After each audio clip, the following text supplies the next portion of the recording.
Alright, let's dive into something that's got me pretty excited, ElvisWeek 2026. Now, I know what you're thinking, another Elvis tribute? But hear me out. This isn't just any tribute, it's a 10-day celebration at Graceland, the literal heart of Elvis's legacy. And what makes this really interesting is how it's evolved into a cultural phenomenon, not just a fan gathering. Personally, I think it's a testament to how Elvis's influence transcends generations. I mean, here we are, decades after his passing, and people are still flocking to Memphis like it's 1956 all over again. What immediately stands out to me is the lineup this year. It's not just about the music, though, let's be real, the music is iconic. But they've added layers to it. Take the Elvis, the fashion icon exhibit, for example. We often talk about Elvis's voice, his moves, but his style? That's a whole other conversation. If you take a step back and think about it, Elvis wasn't just a musician, he was a trendsetter. Those jumpsuits, the sunglasses, they weren't just outfits, they were statements.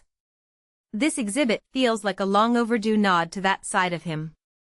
Now, let's talk about Elvis Unplugged and Amplified. Dean Z, Larry Gatlin, Tony Orlando, these aren't just names, they're legends in their own right.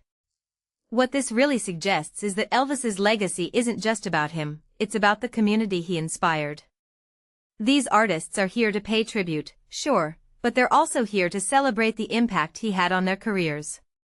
One thing that many people don't realize is how much Elvis's influence extends into country, pop, and even rock today. This event is a living, breathing example of that. And then there's Elvis 1956. That year was a game-changer. It's when he went from being a regional sensation to a global superstar. But here's what's fascinating, 1956 wasn't just a big year for Elvis, it was a turning point for music as a whole. Rock and roll was still finding its feet, and Elvis didn't just join the movement, he led it. Celebrating that year feels like celebrating the birth of modern music. In my opinion, it's a reminder of how one person can change the course of an entire industry. Now, let's get to the Candlelight Vigil. This is the emotional core of ElvisWeek. Thousands of fans gathering on Elvis Presley Boulevard, candles in hand, to honor his memory. What makes this really interesting is how it's both deeply personal and universally relatable. For the fans, it's a way to feel close to Elvis. But if you take a step back, it's also a symbol of how art and music, in this case, can create a sense of community. Even if you can't make it to Memphis, the fact that it's streamed live means you can still be part of it. That's the power of technology meeting tradition. One detail I find fascinating is the ultimate Elvis tribute contest. 19 artists from around the world competing to be the best Elvis impersonator? That's dedication. But what this really suggests is that Elvis's appeal isn't just about his voice or his looks, it's about the persona. These tribute artists aren't just mimicking him, they're channeling something bigger, his energy, his charisma, his essence. It's a reminder that Elvis wasn't just a star, he was a force. Finally, let's talk about the guests. Jerry Schilling, Linda Thompson, George Hamilton, these are people who knew Elvis personally. Their stories aren't just anecdotes, they're windows into who Elvis really was behind the fame. What many people don't realize is how much of Elvis's legacy is shaped by these intimate perspectives. Hearing from them adds a layer of authenticity to the whole event. It's not just about celebrating the icon, it's about honoring the man.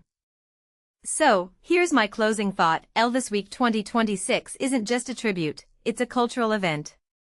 It's a reminder of how one person can leave an indelible mark on the world, and how that mark can continue to inspire decades later. Whether you're a die-hard fan or just someone who appreciates great music, there's something here for everyone. Personally, I think it's a testament to the enduring power of art to bring people together. So, if you're planning to attend, or even if you're just tuning in virtually, take a moment to appreciate what ElvisWeek represents. It's not just about the past, it's about the legacy that continues to shape the present. What do you think? Are you an Elvis fan? Would you make the pilgrimage to Graceland? Let me know in the comments below. And if you enjoyed this, don't forget to like, share, and subscribe for more deep dives into cultural phenomena like this one. Thanks for watching.